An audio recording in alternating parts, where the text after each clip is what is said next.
people really misunderstand crypto because it's treated like a vertical category when it's really a horizontal category. And what I mean by that is going back to my time in media, TV or broadcast or radio, those are vertical categories. You're either linear television or terrestrial radio, or you're not. When you get to digital's a horizontal platform. Anything that can be digitized ultimately will be digitized. So now take that one step further into the crypto space. What is crypto really, right? Crypto is tokenization, right? So if it could be digitized, once it's digitized, it can be tokenized. So what does that make crypto? It makes crypto a horizontal platform as well, not a vertical category. This episode is brought to you by Trezor. Trezor makes beautifully crafted hardware wallets that allow you to easily and safely store your crypto assets. Trezor's been in the game for a very long time. Since 2013, they were the pioneers of hardware wallets and the seed phrase setup, and their hardware wallets are open source. In fact, my favorite is the Trezor Safe 5. It's a beautifully designed and easy to use hardware wallet, guys, and it's my go-to. And they support a variety of coins. All your top crypto tokens, your Bitcoins, your XRP, Ethereum, Solana, and much more. And even new coins, even BlackRock's BUIDL token. So they support coins on the institutional side where you have tokenization of different assets and much more. And they even offer a great service that helps you to get your Trezor device set up. You get one-on-one customer support from their team, so you can check that out as well. So once again, I'm a big fan of this hardware wallet. So if you'd like to learn more, visit the link in the description. Hey folks, welcome into the Thinking Crypto podcast. I'm your host, Tony Edward, and today we're recording at Station 3 in New York's Financial District. And my guest is Keith Grossman, who is the president at MoonPay. Keith, great to have you. Thank you. Wait. This is Thinking Crypto. I thought this was between two ferns. That's right. I'll be Zach Galifianakis. Oh, sweet. Okay, thank you. Okay, I just didn't want to take that role on. Okay, good. So, Tony, thank you so much for having me. Yeah, I'm so excited to learn all the details around what MoonPay is doing, but also your background fascinates me, and I have a lot of questions with your time at Time and even Wired and much more. But let's kick it off with your background. Tell us about where you're from and growing up and professional background. I mean, I'm boring, Tony. Like, I grew up in New York City on the Upper East Side. I now live on the Upper West Side. I grew up in apartment 9F. I now live in apartment 9F. I went to school upstate. And outside of MoonPay being downtown, my entire career has been Midtown New York, right? So I'm like, as I was mentioning to you, like a 2-mile bubble boy, right? Yeah. And I started my career at a college. I was a government major at Cornell, and I started my career at Wired as an associate on the business side, and I rose up at Condé Nast from intern up to associate publisher, and then went over to Bloomberg, and I rose to become global chief revenue officer, and then from there, Time, where I was president for 4 years, and then came over to MoonPay, and I've been at MoonPay for the past 3 years. It's been a lot of fun. So what a transition. How did you discover blockchain and crypto, and what made you want to come work in the industry? Well, so I was never a journalist, right? Okay. So I was always on the business, technology, innovation side, right? So like at Wired, if you saw like in 2010, the tablet edition, like when the iPad came out that Steve Jobs held up, I was part of the team that did that with Scott Dadich and Maya Drazen and Howard Mittman. And when we took over Ars Technica, we launched a predictive algorithm called the Ars Accelerator that won a Project Isaac Award for Best Digital Invention. And at Bloomberg, it was really about bringing all these disparate pieces together to launch Bloomberg Media. And then ultimately, like, we launched the events, we launched Bloomberg Quick Take, which was social mobile video, and Time was about modernizing this brand, right? Which explains like why we took it into Web3. But for me, like, I fell in love with crypto back in 2010. Wow. And the editors of Wired came to me. I was the associate publisher at the time, and they said, will you write a check for us to mine Bitcoin in our offices? And I said, what's that? And they explained it to me, and I was like, whatever, okay. And like the check was, I think it was like $6,800. And it was when you could mine Bitcoin with the CPU. Like, you can't do that today, right? Maya Drazen was actually in the office when this happened, which I love because like I have I have a validator for this story, like this moment. Yeah. Like from there, they wrote the article, and like I kind of was fascinated with the space. If you're ever curious, like why Bloomberg has @crypto as a handle, right? Yes. Like I was part of the team that secured that, and then ultimately we launched the crypto vertical within Bloomberg, right? Wow. But it's always been a topic that I loved. It wasn't. It was really COVID that made me realize and understand what the technology could do in terms of connecting people, communities, what digital ownership really meant, what was actually happening, I think the big epiphany for me over that time was that the internet was absorbing value Yeah. and the movement of value, similar to like back in the day when the internet absorbed telephony, right? Like very few people remember there used to be these ads on AT&T that were like call Paris for $2.14 a minute, call Japan for like $2.99 a minute. Those ads don't exist anymore, and it's because the internet absorbed telephony with voice over IP and like Right. drove the price down to zero. The phone companies still exist, but they had to find new ways of making money. I saw the same thing happening with blockchain technologies. Like value was all of a sudden being absorbed, and like the movement and the distillation of value all of a sudden was going to be democratized. And I thought that was just one of the biggest evolutions you could possibly imagine. So Keith, you are an OG. I mean, 2010. Look, like in media, I was the youngest person almost every job I ever took. In crypto, I am a crypto geriatric. I think I'm 15 years older than the median age at MoonPay. So what's it like looking back now? Crypto's grown significantly. We got legislation, all of Wall Street's here, all the banks and so forth. What's it like looking back and seeing that growth? Look, it's fun, right? It's awesome with any technology. Like in the beginning, it's always beautiful in the beginning because in the beginning it's really pure, Yes. right? And it's always sort of set forth by technological purists, and like that purity is what sort of attracts a lot of the thinkers to come in and build within it. To me, like I'm always intrigued by the purity of that moment, right? Like the internet saw it with like the cypherpunks. What I love though is the moment where it is in now, where it's like we're no longer these crazy people like screaming from the hilltop, but like the wind is in the sails of the ecosystem. And I definitely think that, and you mentioned this, between legislative clarity, regulatory clarity, banking clarity, accounting clarity, the industry's seeing sort of like this golden age emerge, whereas for the past 15 years, it's had to sort of build in sort of like the fog of grayness. If we were to make the analogy comparing the internet, are we at the broadband phase or the mobile phone phase? Okay, so the analogy I would actually give is, do you remember like back in like the early 90s, like there were 386 chips, 486 chips, Pentium chips. People would talk about their modems, their 14.4 BPS modems. You remember I this, remember right? that. Okay, like, do you remember what was the number one ad campaign at that time? Do you remember that? Was it around AOL? No, it was Intel Inside. Ah, Right? oh, Intel yes. Inside was the biggest ad campaign you could imagine. Everyone would talk about it. When the Pentium chip came out, it was the only thing people talk about. Then all of a sudden, Steve Jobs comes out with an iPod, right? And he says, 1,000 songs in your pocket. I realize since we're going to be on YouTube, this is not an iPod, this is an iPhone. It's the closest thing I have to it, right? Like, but he says 1,000 songs in your pocket. And all of a sudden, everyone says, I want that, right? They don't care about the chips anymore. They care about the experiences, right? Where I genuinely think we're at right now is that moment where we are in between the chips and the experiences, right? And what I mean by that is when people are talking about the blockchains that they're using or that things are built on, that's still a chip. That's still the technology, right? And 2 years ago, I wrote this op-ed, and it's on NASDAQ. It's funny. It's called "Nobody Cares How Your Toilet Works," right? And like, what's funny is like, think about it. Do you care how your toilet works? Just that it works. Just work, right? If you go onto Wikipedia and you type in "How does my toilet work?" you get a 10,000 word article with 82 reference points. Right. And like, nobody cares, right?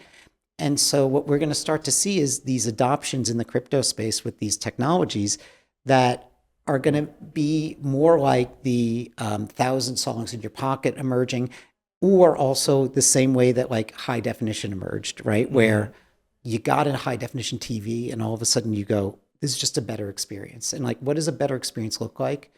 I mean, it looks like a cheaper money movement. It looks like 24/7 money movement. It looks like money movement to your phone as opposed to having to go to a physical location, right? Right. And so I think that like a lot of this evolution that's going to occur with tokenization and crypto technologies is going to work against the bigger backdrop of what's happening, which is this trend line towards a world that's getting faster, more efficient, cheaper. Absolutely. And, with your background, for example, at Time and Wired and so forth, how do you feel, and Bloomberg, these companies will transition to Web3? Is it using the blockchain for content verification, weeding out deep fakes and things like that? Yeah, so like I think that there's going to be I don't think any of them are going to consciously do it, right? Like I think it's going to be an adoption based on how technology evolves, right? So you bring up verification, right? First, like in the information age, I feel like I'd have to sort of ask you, it's like the problem that people are having with verification today is they're trying to verify truth. And I would argue we are and this is on content, right? And I would argue we're in a post-truth era of content. And what I mean is not that truth doesn't exist, but we're more in a trust era, right? And it's evolved because of the way in which information is now disseminated and accessed, right? It used to be that there were 3 news sources in America. You could have a Walter Cronkite, who was the most trusted person on the planet. And distribution, the means of distribution were controlled, right? Today, consumers have infinite choice to get any type of information. And then you layer that on with paywalls, which gate information, and access, right, to certain areas. And you start to realize like people are getting their information in bubbles, right? And the infinite information is actually creating an opportunity for brands that are trusted by certain constituencies, because the consumer would probably think, I want infinite, but infinite is paralyzing, right? If you've ever read Barry Schwartz's book, The Paradox of Choice, right? And so the consumer ultimately wants to go back to Time, or to the Wall Street Journal, or to Fox News, or to CNN. It doesn't matter, right? And to them, what those really are, and I used to say this all the time at Time, it's like that red border was a trusted filter, right? It's not necessarily truth, it's trust that the consumer is coming for, right? So like where I think blockchain technology will come in that space is by saying Time actually verified this picture, right? Like that this originated here, right? Not this is true or not. That like that you're trusting that if it came from this place, it's true. The other area that I think that a lot of brands are going to really jump into is prediction markets. And it's a weird way of saying it, but like, why wouldn't Bloomberg or CNBC start to highlight prediction markets or use prediction markets on their sites, right? Like if you think about information, like information is really just in 3 forms. It's, you're informing someone, you're providing insights, or you're entertaining, right? If you're informing or providing insights, why not give the consumer the chance to be entertained, right? In a manner in which they can now, use their knowledge as a form of sort of like advantaging themselves or disadvantaging themselves, right? So I think there's just like all these small things. And then the final area I would say is I do think that, a lot of media brands will move towards evolved subscription models, right? And I think that the ability to start to use a token as a sort of like a CRM mechanism to gather information around the consumer horizontally to be able to get a better picture of who they are will enable them to create better communities and monetize differently. Let's double click on that last one. Sure. Where, you mentioned the token being used to kind of build brand resonance, keep the community going, engaged. Do you see the different companies out there, the Amazons, the Apples, creating their own token, rewarding you for holding it, and there may be interoperability with other companies and brands, so you can take that token and spend it there and things like that.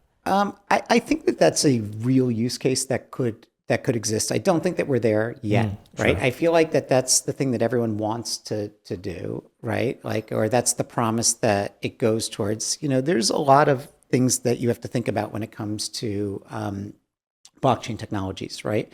One of the best aspects of blockchain technology, right, is its transparency, right? Right. You could see where someone goes, like, but when you read the press around like Amazon launching like its own token, the question you have to ask is like, until there's a privacy factor, right, associated with the token, why would Amazon ever do that? Because if I was Walmart, I would literally just be looking at Amazon's token and I would see what all their customers are doing, right? Sure. And so like this is where you start to see a lot of the tokens out there push for privacy features, right? Like and so like when you start to think about stuff like that, like you're seeing an emergence of like privacy or like regulated privacy emerge. And the one challenge that people will have is full privacy, right, will violate a lot of the regulated money transmitter rules. And so you do need some sort of privacy initiative that allows for it to be private, but if needed, unzipped to be able to be accessed by regulators. Sure. So if they were to launch a coin, they have to have some sort of ZK technology, and you can't see everything. The supply, maybe the token, and it's interoperable with different blockchains, but that's it. And like, and the way to think about it though is people really misunderstand crypto. Right? If we were to step back, because we've gone down a rabbit hole in one area, right? But let's step back. Like, why is crypto misunderstood? Yeah. It's misunderstood because it's treated like a vertical category when it's really a horizontal category, right? And what I mean by that is, like going back to my time in media, print. Print is a vertical category, right? You're either a magazine or a newspaper, or you're not, right? TV or broadcast or radio, terrestrial radio, those are vertical categories. You're either linear television or terrestrial radio, or you're not, right? So you're following me so far, right? Like these are analog vertical categories. When you get to digital's a horizontal platform. Yeah. Anything that can be digitized ultimately will be digitized. So you could have digital text, you could have digital audio, you could have digital video, you could also share digital, you could target digital differently. You could do things with digital that you cannot do in verticals that are analog, right? So people understand that, right? When it comes to media, that digital is a horizontal, correct? Right. Okay. So now take that one step further into the crypto space. What is crypto really, right? Crypto is tokenization, right? So if it could be digitized, once it's digitized, it can be tokenized, right? So what does that make crypto? It makes crypto a horizontal platform as well, not a vertical category. Sure. And why is it covered by a vertical category? Because it's just misunderstood by the media. Yeah. Right? And what does the media like to cover? They like to cover really three things, right? They like to cover Bitcoin, they like to cover Fartcoin, and they like to cover stable coins, right? And like, why do they like to cover Bitcoin and Fartcoin? I told you I could make the cameraman smile, right? Why do they like to cover Bitcoin and Fartcoin? Let's start there, right? Like Bitcoin's the largest asset class in crypto, and Fartcoin's the most ridiculous class in crypto, right? And everyone looks at it and goes, how could you have something called Fartcoin that is 300 million market cap at this time and day? And then stable coins, they're just covering because there's so much commotion about institutional adoption. Let's unpack this for a second, right? Bitcoin is its own vertical, right? I can argue that the USP, the unique selling proposition of Bitcoin, is that it's just an alternative asset class. You can argue with me whether or not that is a valid statement, but like that's the USP of Bitcoin, really, at the end of the day. The ETFs, that's their own vertical in crypto, right? What are the ETFs really? The ETFs are really a container for traditional financial institutions to be able to hold these new asset classes in a manner that is highly regulated and compliant to their existing infrastructure, right? What are stablecoins? Stablecoins are, tokens that are pegged to a currency at a 1-to-1 ratio, primarily the US dollar right now, right? That's the unique proposition of it, right? You have stability and that you can digitally move money in the internet. What is real world assets? It's just the tokenization of these commodities, right? So they can be traded differently. What are meme coins? gambling, right? What is, maybe that's the wrong term, but like, what is Fartcoin really? It's the ability, like if you really wanted to distill this down to like, how could you justifiably with a straight face talk about Fartcoin? Like it's, you have an entire society that over the past, 20 years has fixated on attention. And now you have a technology with blockchain technology that allows you to monetize attention.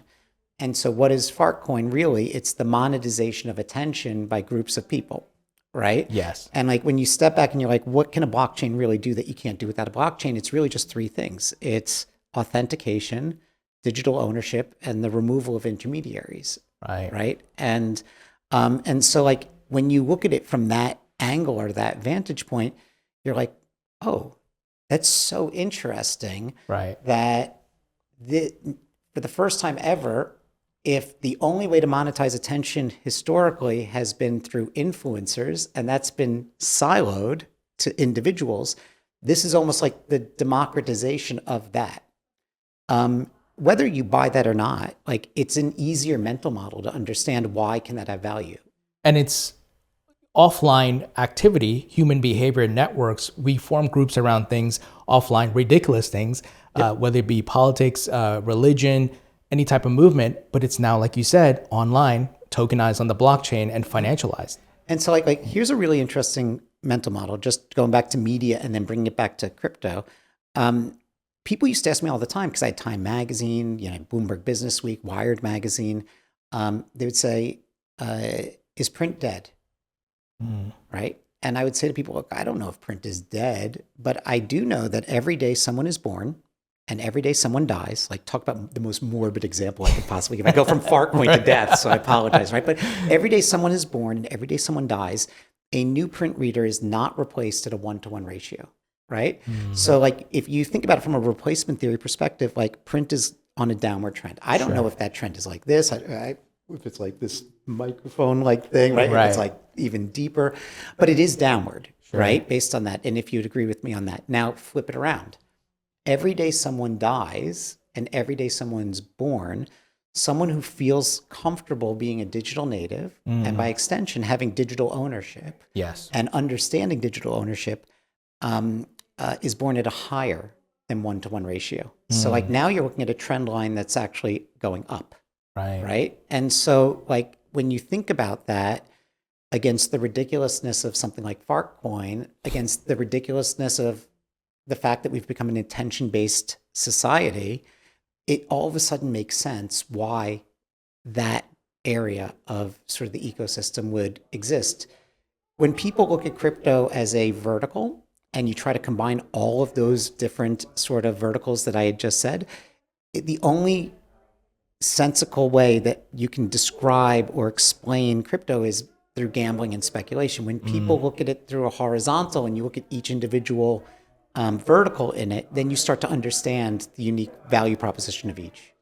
So Keith, with that said, right, with this horizontal landscape and you have all these new use cases and utility with the tokenization, tell us a bit about MoonPay and what your mission is and how you're helping to facilitate the use of cryptocurrencies. Sure. So like what MoonPay is ultimately building is the membrane, right? It's the highly compliant membrane that allows people to move from the world that they know to this new sort of like DeFi, world, these decentralized world. And, when MoonPay was originally founded back in 2019, like Ivan's big vision was, how do I take what I have in my pocket, my credit card, my debit card, and just affix it to be able to access sort of this really cool crypto thing that's happening out here to buy things like Bitcoin and others, right? Right.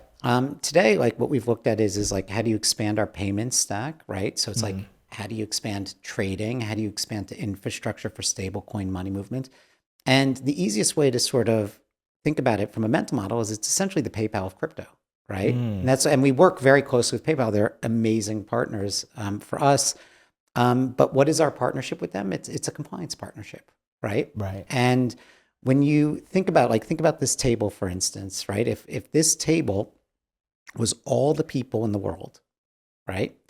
And out here, outside the table, was all of the really cool decentralized applications that are available, whether it's Polymarket, whether it's Exodus Wallet or, Trust Wallet or MetaMask, or whether it's anything that is in the decentralized space, right? MoonPay is essentially the membrane around the outside of the table that allows you to move from being in the world that you're in to access this world. And what do? We ultimately manage the PII of the consumer, right? The personal information. We make sure that we have all the licenses necessary to be able to move between sort of the ecosystems in a highly compliant way where you're not sort of money laundering or doing something illicit. Right. And we provide access, right? And, ultimately, the thesis that we're building against is what I had mentioned earlier, which is the world is going faster. It's getting more efficient. It's getting cheaper, right? And, ultimately, as that's occurring, like value, the movement of value is changing, and MoonPay wants to ultimately allow you to take any sort of payment method and access anything tokenized in that new world. And that's such a critical component for adoption, right? Building those on and off ramps. Totally. So tell us about the type of folks that are using it. Is it both retail and institutionals? Yeah. So you have to remember, on one end, we have 35 million customers, right? That's retail. These are people who are saying, I want to buy this tokenized asset, right? And they don't do it solely in the MoonPay app. Like, we're sort of decentralized. And the reason I say PayPal of cryptos is it's actually a good mental model, right? Right. Like, if you go to any of the top major decentralized apps out there, right? Like, MoonPay's most likely there as your on-ramp or your off-ramp, right? People don't go to eBay and think PayPal, right? They go to eBay because they want to experience eBay, and then PayPal enables them to transact on eBay, right? That's how they started to get going. The MoonPay app, right, like, as you have to think about that, is more like, how do you get a complete vision of all of your access points into this network that you've now sort of accessed? Because the original thesis of, like, decentralized world was that you would only want one wallet, right? And you'd go very deep in that one wallet. And like, what we've seen is that based on people's MoonPay accounts, about 55% have 3 or more wallets, right? 9%, I think, have something like 25 wallets, right? So you're like, like, what we need to do is we need to just give you a holistic vision of what you have out here, but like, we want to empower you however you want to go out and experience this world. So when you're pitching or talking to institutions about adopting crypto, are they more open-minded now, given the regulatory landscape has changed? Yeah. So look, like, I would say, and I'd mentioned this earlier, like, we've gone through this golden age. We're entering into this golden age. We've not gone through it. Sorry. We're entering into it. And it really is based on, like, clarity, right? And most industries flourish if they can get just a little bit of clarity, right? Yes. But crypto is going through massive clarity. Right. It's going through clarity from a regulatory perspective. And what does that mean? It means that for the first time ever, the SEC and the CFTC are actually defining, what does an asset mean? What is this? What is that? It's not irrational definitions. It's just clarifications of, this is that, so you could start to build, right? We're going through legislative clarity. Like, what is Genius? What was so important about the Genius Act? It all of a sudden defined, what is a stable coin, right? And, that creates an underpinning sort of foundational base for so many applications to be built on top of it. What is market structure really? Like, when you think about it, because everyone's like, oh, market structure this, market structure that. It's really about, what is the definition of DeFi, right? How do you access DeFi? And really, if you want to step one step further, it's about, how do you ensure that innovation can continue to flourish in America, so that way there's American jobs, right? Right.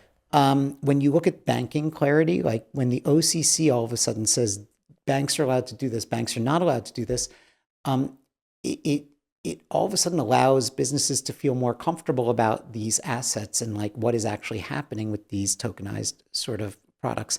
And then when you look at accounting clarity, right? Like, one of the reasons you're seeing, like, this rise in these, digital asset treasury companies is because for the first time ever, it's clear as to what it means to hold crypto on your books or not from a definition perspective. Right. All of that is getting sort of institutions more comfortable with how can they participate in this evolution in value and the movement of value, right? And I think like we're just going to continue to see it take place, right? Like I always use this really good example of sorry, I'm so long-winded today. No, I don't know, it's great. but it's like I feel like I'm like just like so No, absolutely not. bloviated today. You It's have a like, lot of but it's like, knowledge, no, so no, but yeah. like between 1879 and 1904, right? But in a 25-year period between 1879 and 1904, the airplane, the automobile, the light bulb, the telephone, all of those inventions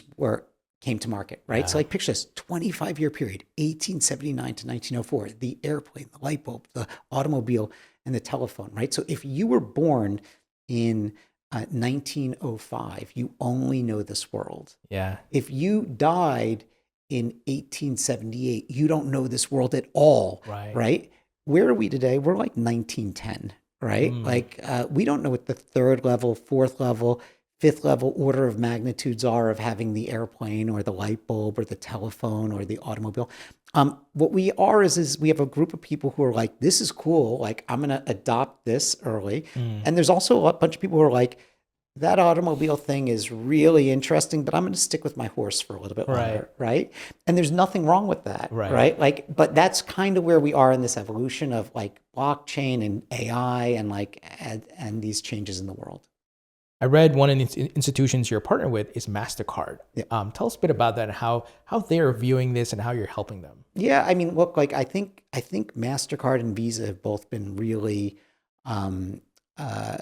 front and center in a lot of what they have been thinking about, right? Like, the reality is, and we were talking about this in the beginning, right? Like the purity of movements. The reality of decentralization is it cannot and it will not replace centralization, right? There will always be some sort of centralization. And the reason is someone always has to be held accountable somewhere, right?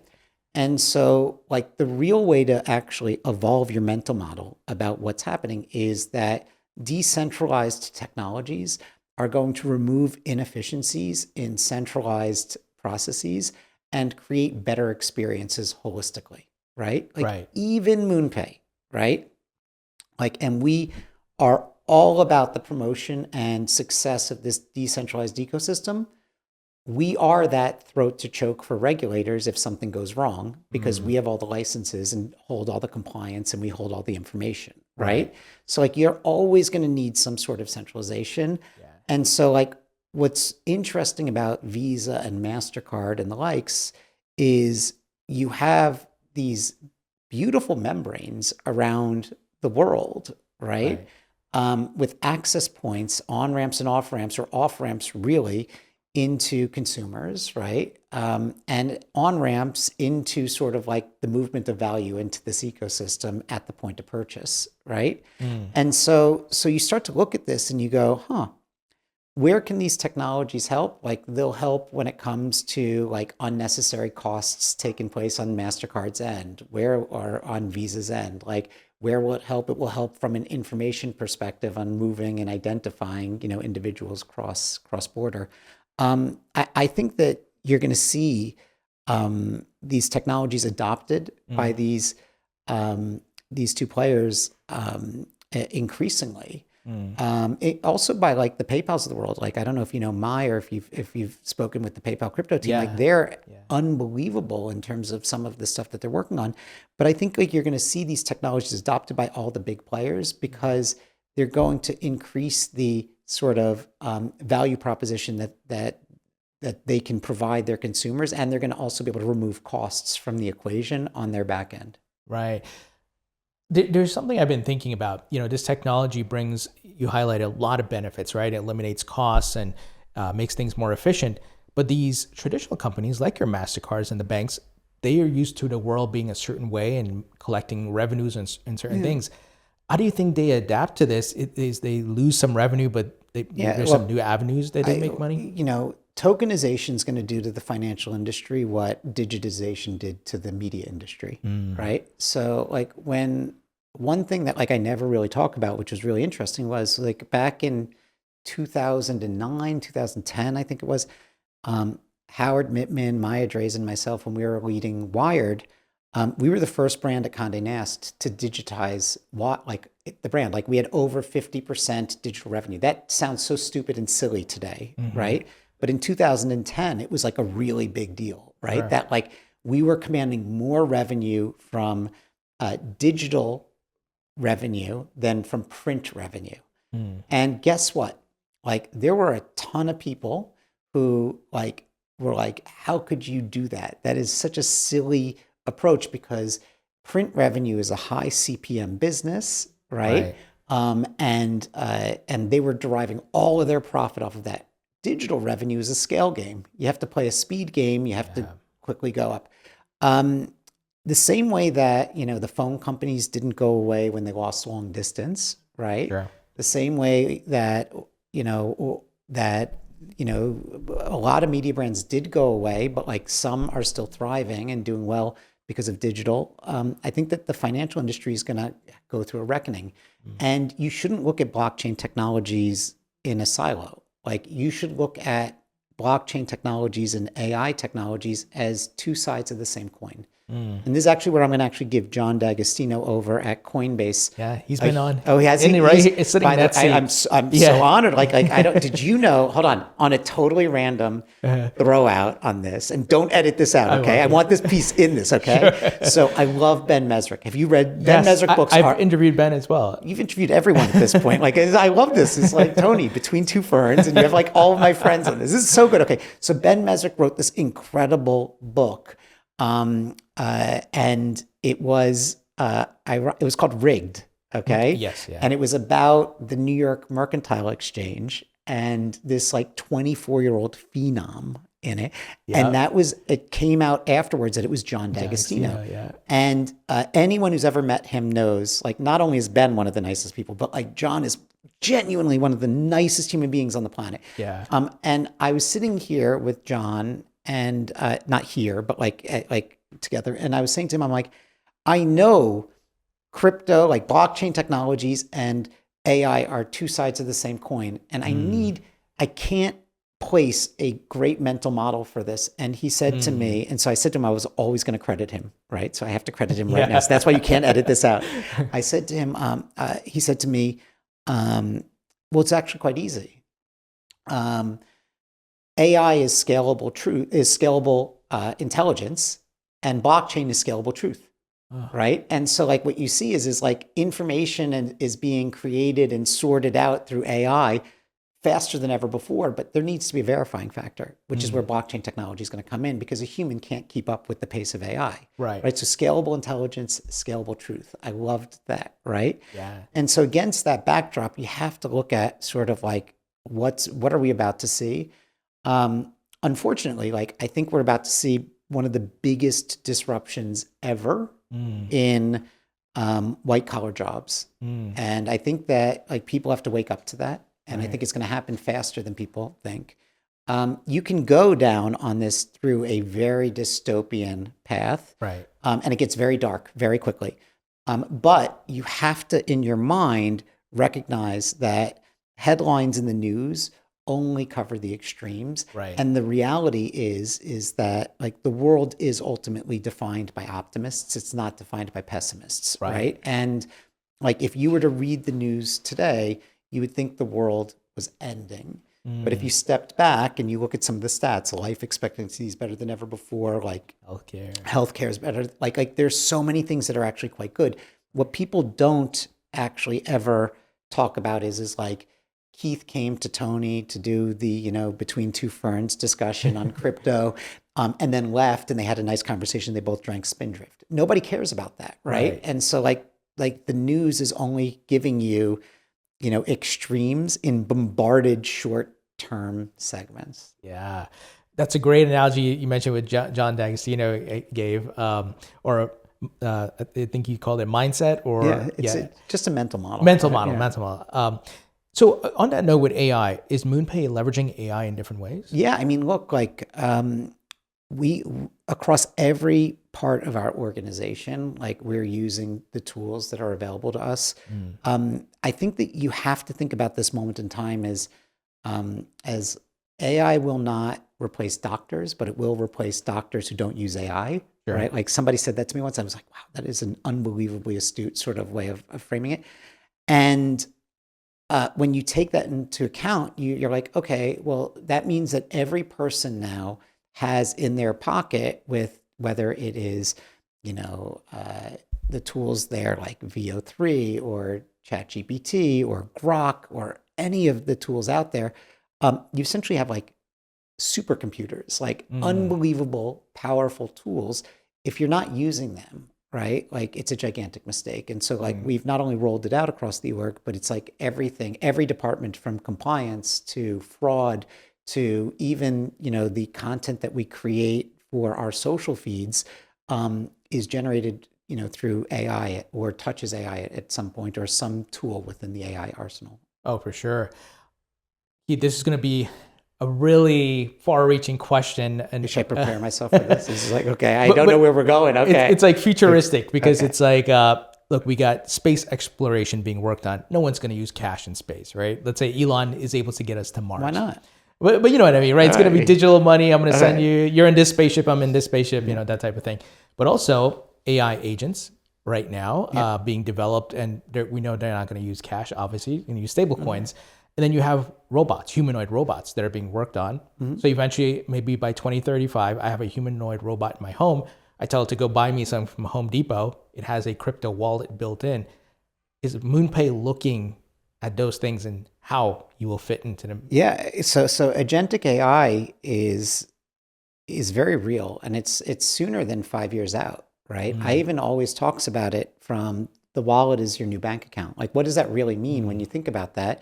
Like, if you're able to hold value in one of these digital wallets, then you can all of a sudden program it to do certain things based on certain interactions, right? What's funny about what you said is you mentioned like you'll have stable coins, you'll do this. This is where I actually would challenge your worldview, right? For a second. If you're 10 years old today, you still use the word TV, Sure. right? But if that 10-year-old speaks to a 40-year-old, the 40-year-old also uses the word TV. The 40-year-old's definition of TV is most likely linear television, which is, cable. It's Comcast, it's Spectrum if you're in New York, right? Right. The 10-year-old's definition of TV is video on a screen. They don't care if it's YouTube. They don't care if it's Comcast. They don't distinguish, right? In 10 years or 5 years, I think that people will still say US dollar, right? They won't say stablecoin, right? Like, and it will be the stablecoin behind the scenes that makes sort of the transaction possible, right? To do that though, right? Like, and this is where the plumbing, it's plumbing, right? And that's why I'm saying like you have to invert sort of like now you've shifted from the technology to the experience, right? Yeah. The world that you defined is actually very real, right? And picture this, right? Like, why wouldn't you then say, if the price of eggs drops below $3 for a half a dozen, please pick me up, X amount of eggs and deliver them to my address, right? Like you're going to start to see a world where you could program in if then statements on everything, right? And you just speak it to your wallet, and like you all of a sudden have now necessarily programmed out sort of like how sort of your AI agent can interact on your behalf. Sure.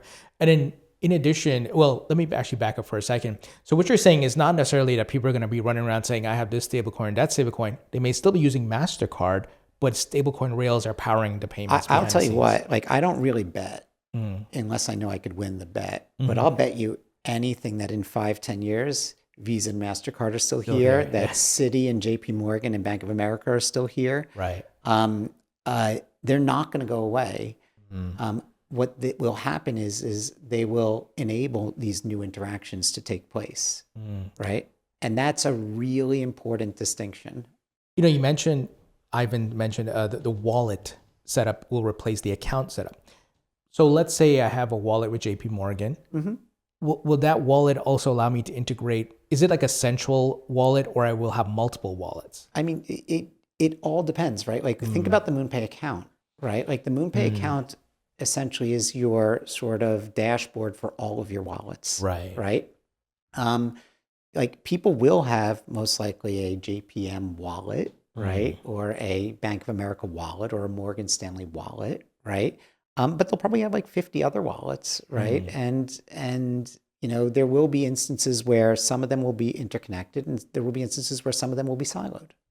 Or someone makes an app that aggregates all of it. Maybe they'll call that MoonPay. Yeah, because I've said it 4 times now, right? This is exactly. Yeah, just exactly the problem you're solving. But like it's not the wallet that we want to create for the individual. It's the membrane that connects people to those applications that's really important. Right, absolutely.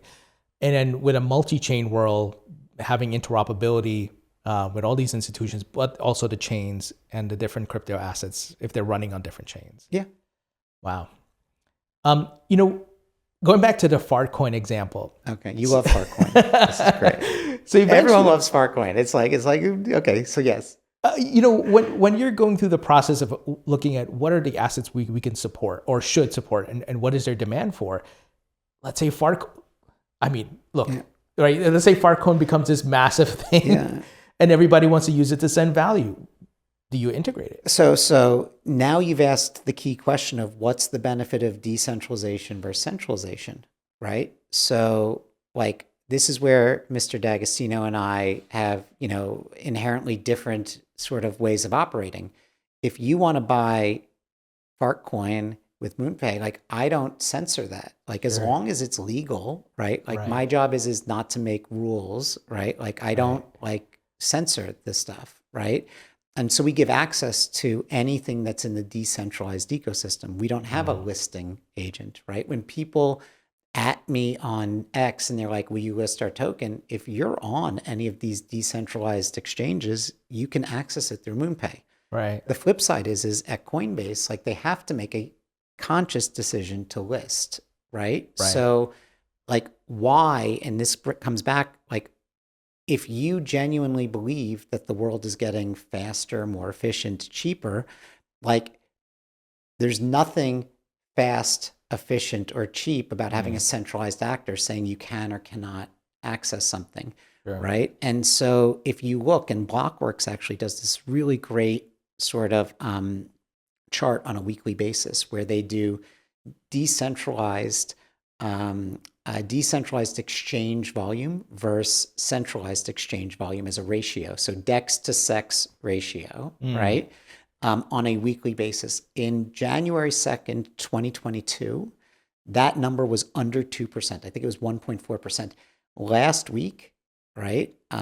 What's today's date? So that way, whoever's, it's 19th. It's the 19th of November. I was president of time, but I have no concept of time, right? Like last week, the number was 35%, right? Wow. So in 3 years, you've seen the DEX to SEX ratio just go up. Why? Because people don't want to wait for a centralized player to list something. People want to access something with speed.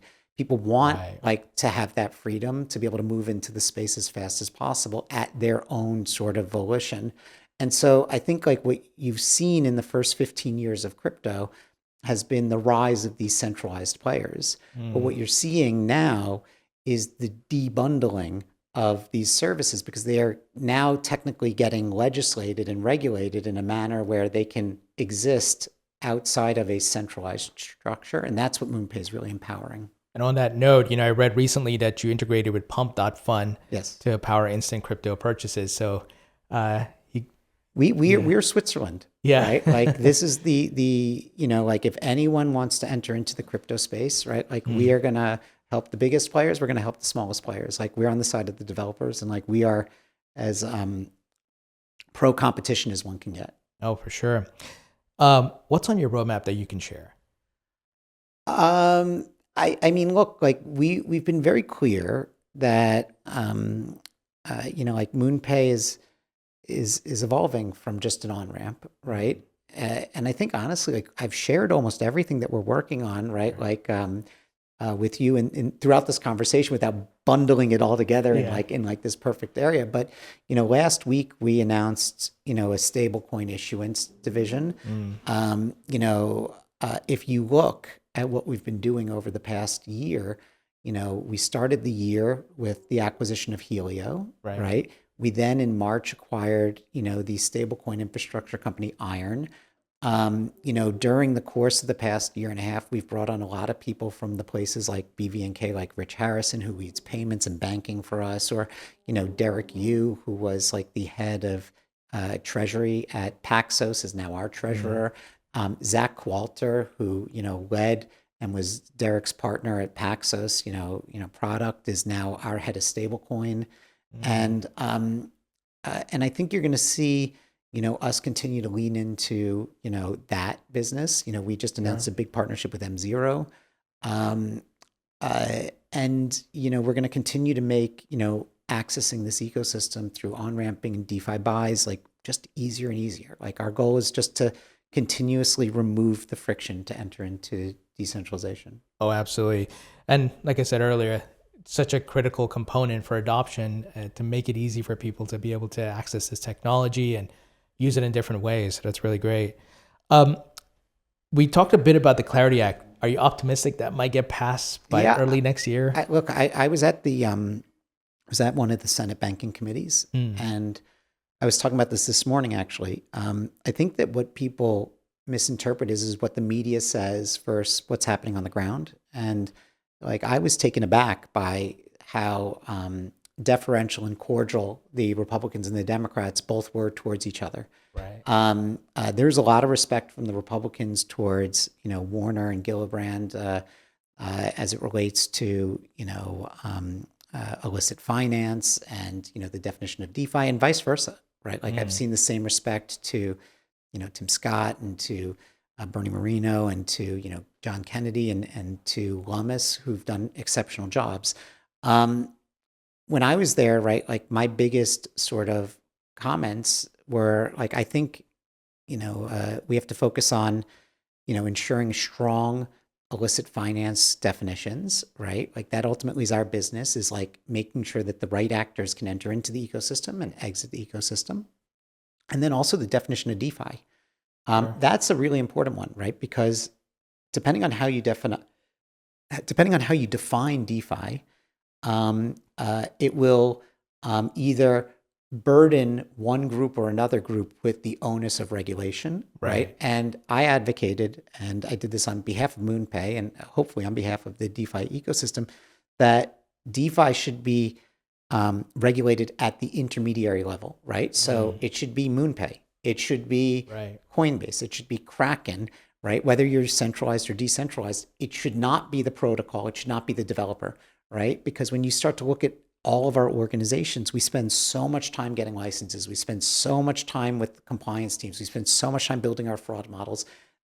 This would ultimately, if you put that burden on the developer or on the protocols, like it would stifle innovation, it would make it cost inefficient, right? And so like, I think that if you could properly regulate access into the ecosystem, let the ecosystem build for like where they want that to go. And if you could do this correctly, it ultimately fosters innovation in the country, and it will foster more jobs. Oh, absolutely. I'm excited, Keith, to see post that bill getting signed into law, the innovation and impact on the economy and jobs and all these things that are created. Yeah, like I don't normally bet, but I'm not a betting person. But like I feel confident that it will happen. No later than the first half of next year, probably in the first quarter. Good stuff. Keith, got some wrap up questions here for you. Here we go. First, if you could create your own metaverse, what would the theme be? Okay,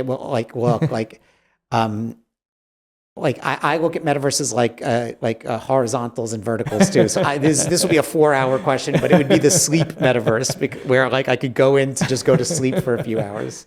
Yeah, I mean, like for me, it'd be like space, or being able to explore the Wild West or something. I don't know. No, I think I would just want like a sleep capsule that like just had like nice music on, and just everyone left me the fuck alone. Excuse my language. Rapid fire questions. Favorite food? Favorite food? Mm-hmm. Oh, geez. Like that's a New Yorker question. I got to see what you're going to answer here. I mean, it's probably Shun Lee's on the Upper West Side. It's Chinese food. Nice. Favorite musician or band? Bruce Springsteen, hands down. But I was named after Keith Richards. Favorite movie? Coming to America or Monty Python, The Holy Grail. or The Departed, which just takes in a dark, different twist, but like definitely Coming to America or Monty Python: The Holy Grail. Both, all three great. Favorite book? Favorite book, my favorite book of all time was Hemingway's The Sun Also Rises. My favorite, the most important book I ever read in my career was Clay Christensen's Innovator's Dilemma. I have to check that one out. And when you're not working, what are you doing for fun? Working. Oh, come on. You got to be doing something in New York. So I'll tell you what, like many years ago, I was at a dinner with a bunch of therapists. It was a fantastic dinner, right? And really esteemed psychologists. And I sat next to one of them and I turned to him and I said to him, I have a real problem.